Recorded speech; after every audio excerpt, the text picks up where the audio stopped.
Good evening. My name is Terrence Hoy. This is the Board of Fire Commissioners, Newcastle Fire District Number 1. This is a working session. Today is Thursday, December 16th. It's approximately 6 p.m. We're located at 491 King Street in Chappaqua. All the commissioners are in attendance. We have myself, Commissioner Frank, Commissioner Murphy, Commissioner Smith, Commissioner Weddle, along with our treasurer, Robin, and our secretary, Christine. I will call the meeting to order at this time, and I'll ask Commissioner Smith to do the Pledge of Allegiance. I pledge allegiance to the flag of the United States of America and to the republic for which it stands, one nation, under God, indivisible, with liberty and justice for all. Thank you. And please, I would ask all the residents of the fire district and this board to keep in their thoughts and prayers the family of Sean Carroll, firefighter from Thornwood, who died in a tragic Thanksgiving morning fire. Thank you. So, I think this is perhaps our fourth or fifth work session of the year, and perhaps, if I'm not mistaken, our third and fourth, where we specifically discussed the modernization and consolidation of fire operations project here in the district. Having said that, we have no visitors here tonight. We will monitor the email to see if someone has sent in any comments, questions, or concerns to the board regarding this issue. And we'll just check that periodically if we could, Christine. The main purpose of this work session is to have an open discussion regarding the status of the modernization consolidation project. I'll just say a few things. Over the past 12 months, this board has done great work in reviewing all the previous work and pushing this project to where it is today. I'm fairly pleased to report that a couple of things regarding the project. I believe it was last November, or October and November, this board authorized our site planners, JCM, to move forward and approach the town with a request for review and final approval of the site plan. We're pleased to report, and maybe Ed can talk about this a little bit, that process is ongoing. Would you like to talk about that for a moment? Yeah, it is definitely ongoing.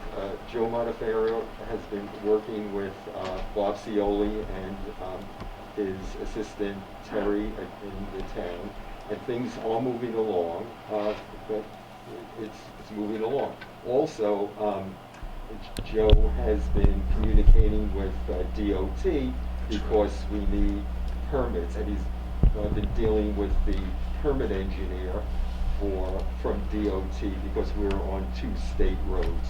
So that's moving along as well. Yeah, I saw that correspondence. So the good news here with respect to the site plan, that's moving forward, and I have great faith and confidence in the town, the engineer, and Terry, the engineering aide, that they're going to get to the bottom of the final review. So that's very good. In addition to that authorization of last year and that work still ongoing, I would say it was probably around June of this year, we had some very thoughtful and important conversations with the chief staff with respect to the functional requirements that should be in a modern firehouse. I should say facility, larger facility. And we verified all those functional requirements with our architect, and we spent the better part of 5 months coming to the final number. That's all hard and soft costs for this project. So if everyone could just refer to the first document.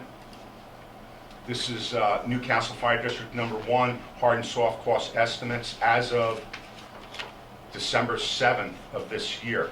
This was put together by our architect, Mitchell Associates, and would we like to have a discussion on this in any way, gentlemen, before we reveal what the number is? Well, I'll say this then.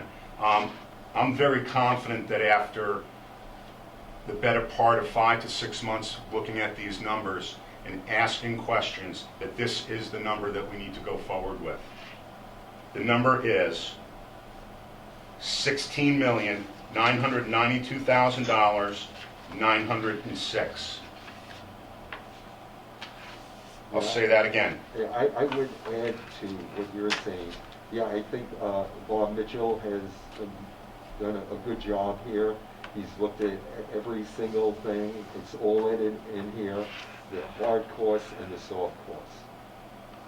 I should read that number again. I think I read it in error. $16,992,906. Excuse me for that. So I'd like to go over the cost categories, and I'll just give some rough numbers for the public and the residents of the fire district. The cost categories are as follows. Pre-bond referendum expenses. Okay, that comes up to about $38,000. The post-bond referendum expenses and professional fees, $2,425,000. Miscellaneous costs, which includes insurance, administrative costs, asbestos abatement, tree bank fund, and moving costs. That amount comes out to approximately $149,000. The bond cost. We're estimating right now that the bond cost will be approximately $53,000. Okay, and now FF&E, that's, help me out, Bob, that's, Sorry, oh yes. Which number did I miss? The Fixtures, 52,000? fittings, and equipment. Thank you. 1 second, Bob. Say again. The I'm sorry, fixtures, $53,000 furniture, first. computers, things, sir. Did it fall off yours? Oh, right here.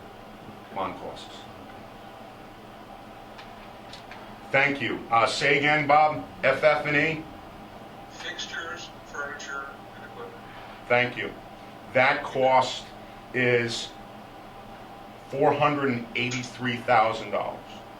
And then the hard construction costs. This is what is referred to as brick and mortar, correct, Bob? That is correct. Okay, so the brick and mortar cost essentially is $13,440,000. Then we would add an owner's contingency to that, which is approximately $403,000.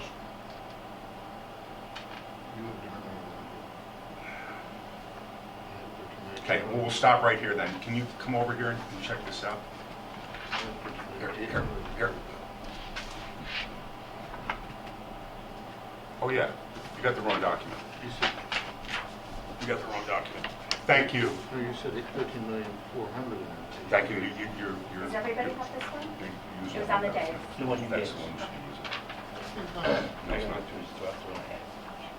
Okay, so going back to the hard construction costs, brick and mortar, $13,440,000.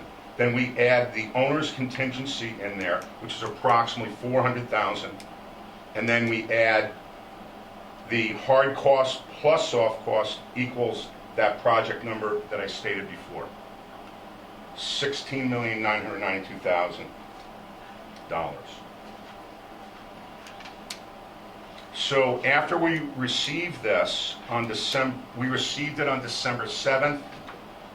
I sent out an email to the board, and I just wanted to go over some of the issues that I covered in that email. So I indicated that we had scheduled a work session to discuss this information because it's vital information for the residents of the fire district and for this board in order to move forward. I indicated that the spreadsheet would remain board confidential until this time. So now the number is public at this time. I asked all the board members to review the spreadsheet, and if you had any questions or points of discussion, to prepare those for the work session. I also asked all board members, including the treasurer and the secretary, if we had any issues regarding any of the documents, that we socialize any of those concerns before the meeting. And as of this date, we had no major concerns regarding the documents that we're reviewing right now. I also urge everyone to work towards consensus should there be an issue. There were no major issues since I sent out the email on December 8th. I also indicated, and this is very, very important, that I have great faith in all the work that we have done this year. In fact, everyone, without exception, worked extremely hard on this.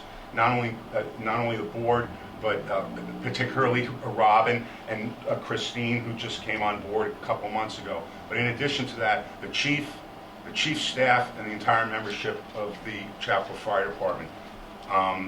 We've been working on this very, very hard. And again, I have great faith that if we continue in this direction,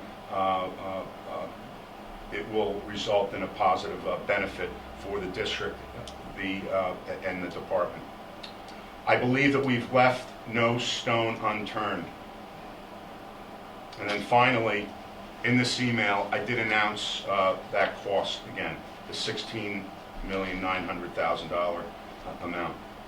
So I had two questions for Bob Mitchell, and I would like, Bob, if you would please, when I ask these questions again, if you can articulate how you responded to them, and we do have that information in front of us. So my two questions were, after the exhaustive review of the numbers, I said, what is the cost factor and/or percentage difference in general when comparing the cost of materials and other hard and soft costs from the last referendum?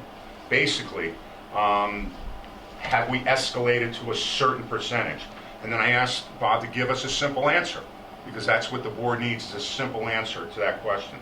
I also went ahead and I needed to verify that we have backed out all other costs that have been completed to date, such as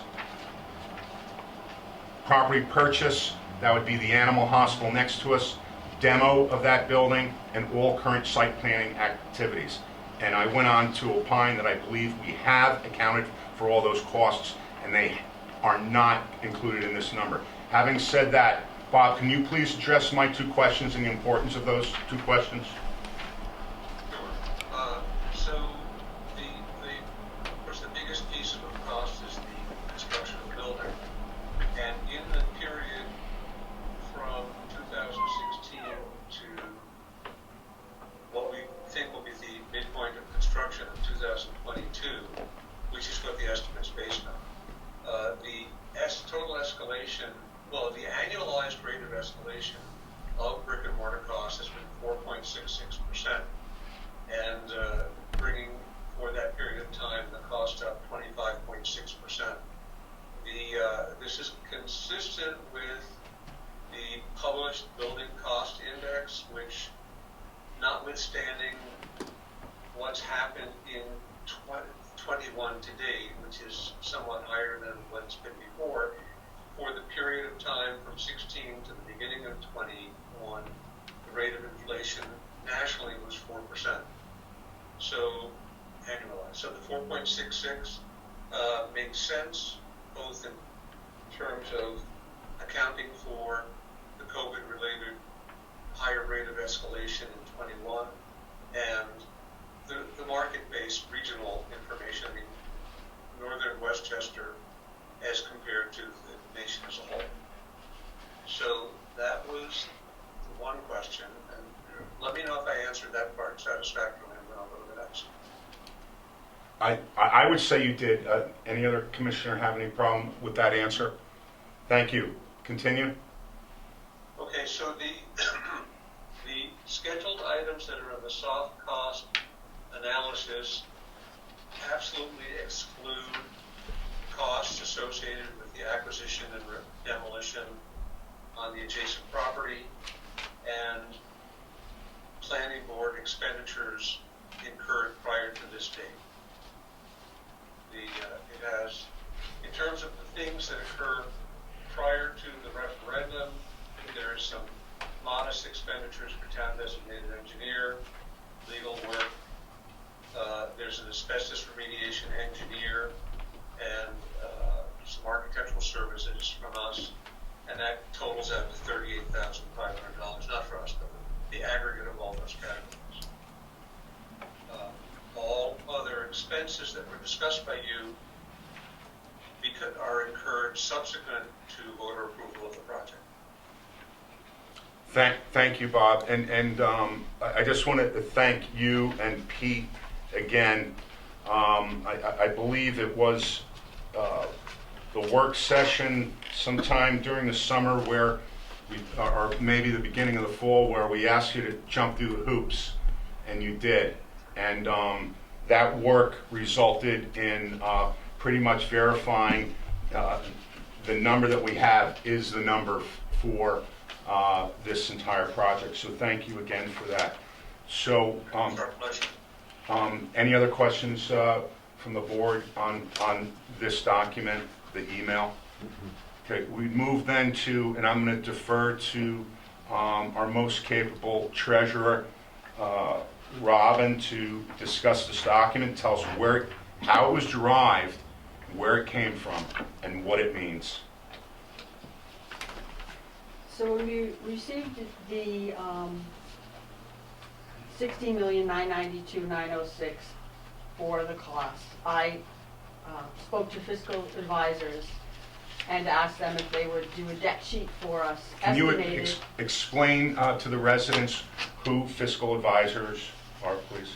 So our Fiscal Advisors do advise us in debt structure, and they easily have the tools to give us debt schedules.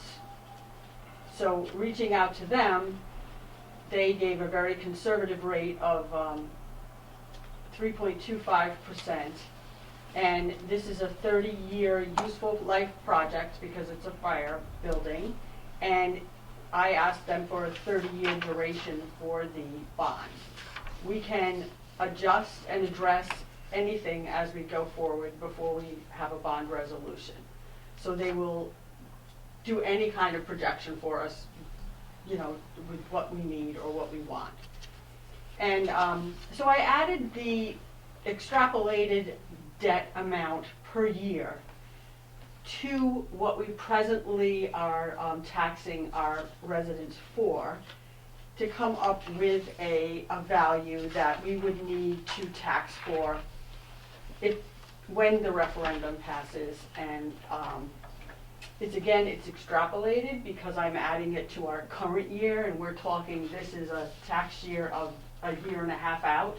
It wouldn't be the current rate, but I extrapolated that out, and then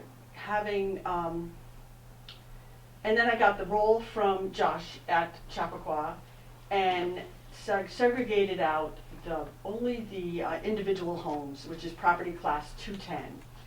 So I segregated out those because those are the people that are mainly interested right now in what the cost differential would be. So I did that and divided it into thirds by their assessed value so that we could get a low, a high, and a medium home to use as a sample. Let me just interject. That's this table. So the three Thank you. samples that I reached by doing that, splitting into thirds and adding them up and dividing by 910 parcels, because there's 2,700 parcels, I got an assessed value on the low end of $82,044, which would show an extrapolated increase of $132.58 annually. In a mid-range, $159,500 assessed value, there was a $257.75 extrapolated increase. On the highest group was $287,625 was the assessed value, and that increase was $464.80. Right. So again, this is all draft because we haven't determined how we're going to structure this debt. Right. So can I just interject? Another way of saying this is the treasurer put together 3 examples of what a typical investment would be based on the assessed value of the house. So for example, there's an assessed value here, well, I'm going to look at the middle. Sure. The assessed value of $159,000. So the extrapolated increase or investment, if you will, by that household would be $257 a year in support of this project. Is that another way to look at it for perhaps the residents to understand what we're talking about right now? Yes. Yes, Chris? Do we know what the percentage increase over the current assessed value would be? I did not do the percentage increase. Let me just see if.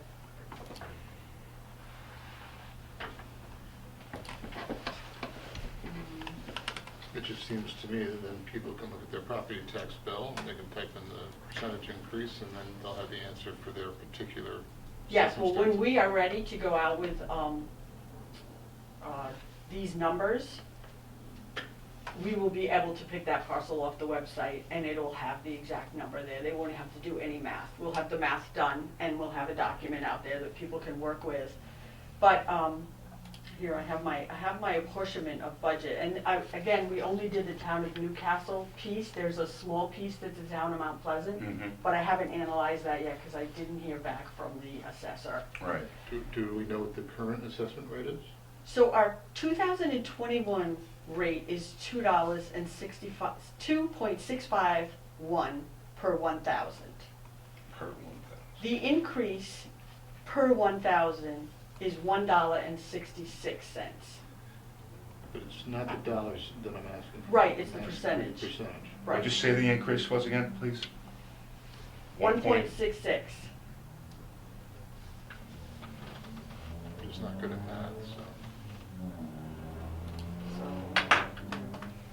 Any other questions on this example that was produced? Well, let me see if we can get an answer to this question. I would just ask something. So when this is all comes out, is there going to be like a number? Like, I know what my assessment is. Is there going to be a number that I can multiply my assessment by to determine what my increase will be? Yeah, but we're actually, from advice of Wise Oak, we're actually gonna have a spreadsheet out there that you can find your parcel Oh, by good. your name or your street, and it's going to show you, here's the exact, well, we're never gonna be exact until we Yeah, actually go to yeah. market, but here is what you can expect Yeah. And- per individual parcel. And these will be fairly close estimates. And by the way, I want to thank Robin again. Robin put this current working spreadsheet together in fairly short order and put these examples together in short order. These are preliminary spreadsheets, preliminary numbers. However, in the end, they're going to probably be fairly close.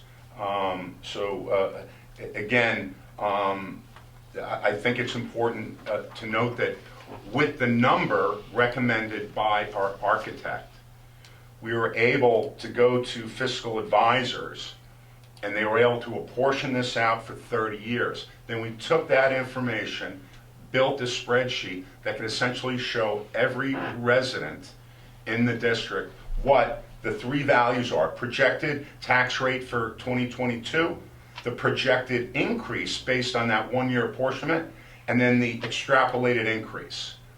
So the three values that I would want to know of will clearly be developed, and we can put that up on our website, and every resident in the fire district can just open up that spreadsheet, which is, it's public knowledge. All it does is show owners and addresses. It shows assessed value and acreage, and they can look at those numbers to see what their, as I put it, for the sake of this meeting, what your investment, or what the resident's investment will be for that year. I'd still like to know the percentage. I'll get that for you. Thank you. You know, Terry, I think, Well, let's address this first, Ed. So Commissioner Weddle's asking us for the percentage. Of course, that will come. As I said, these are preliminary numbers that we're working with, and we didn't have that here. We're certainly going to have that. And because actually it could make the process a lot easier. Thank you. It's an excellent recommendation, Chris. I'm sorry, Ed. Oh, so I was going to say, as best as I can understand it, I didn't go into such detail as Robin did. I think with the increase to the residents in our fire district, our costs are still going to be less than what the residents in the Millwood Fire District are paying. Well, I haven't analyzed what they're Yeah. doing in Millwood, and they're a separate jurisdiction. Yeah. I have heard that some of their rates are higher than Chappaqua, but They are. I'm not overly concerned with that. I'm concerned about this jurisdiction and the residents in this district. But, I mean, I do understand that there's been some conversation and discussion regarding that, but I'm going to focus on the here and now, and that's the residents of the Newcastle Fire District number 1. Yeah, I was just pointing it out in case somebody were to say, you know, we're paying more. Well, Right. I got news for you, we're still paying less than what they're paying in Millwood. Yeah, I've heard that, and again, I just like to respect the boundaries of the jurisdiction. That's a totally separate a fire district, and we work very, very closely with the Millwood Fire District and the Millwood Fire Department. They're fantastic.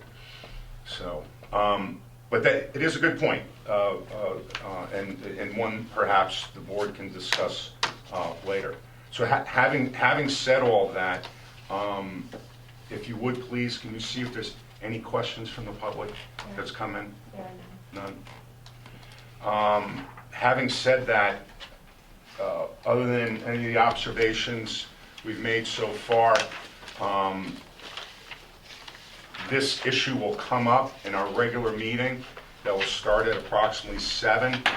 It is listed on, excuse me, just give me a second. It's listed on new business, the first thing. It's going to be, the line item is modernization consolidation of fire operations project. At that time, if there's no further discussion on this issue, I will entertain a motion at that time when we get to new business. Or do we need to discuss this? And if we don't, I would entertain, no, let's go over future dates. Anything else on this issue? Nope, okay. So there's no public comment, no one's in the room. We haven't received any questions for this work session. So the next regular meeting is scheduled for today, Thursday, December 16th, 2021 at 7 p.m. The annual organization meeting is scheduled for Wednesday, January 5th, 2022 at 7 p.m. The first regular meeting of 2022 is scheduled for Thursday, January 20th, 2022. For the residents of the district, if you ever have any questions or concerns or issues you would like to present in front of the board, you can always contact us at the following email address. That's this is wrong. Oh, it is correct, excuse me. FOFC@ncfd1.org. Oh. Bravo Oscar Foxtrot Charlie at November Charlie Foxtrot Delta 1.org. And we have that email address on virtually every single one of our correspondence. And we would urge the public to reach out to us should they have any concerns or questions or issues they'd like to bring in front of the board. With that, I will entertain a motion. Make a motion to close this meeting. Do we have a second? Second. All in favor? Aye. Aye. Thank you.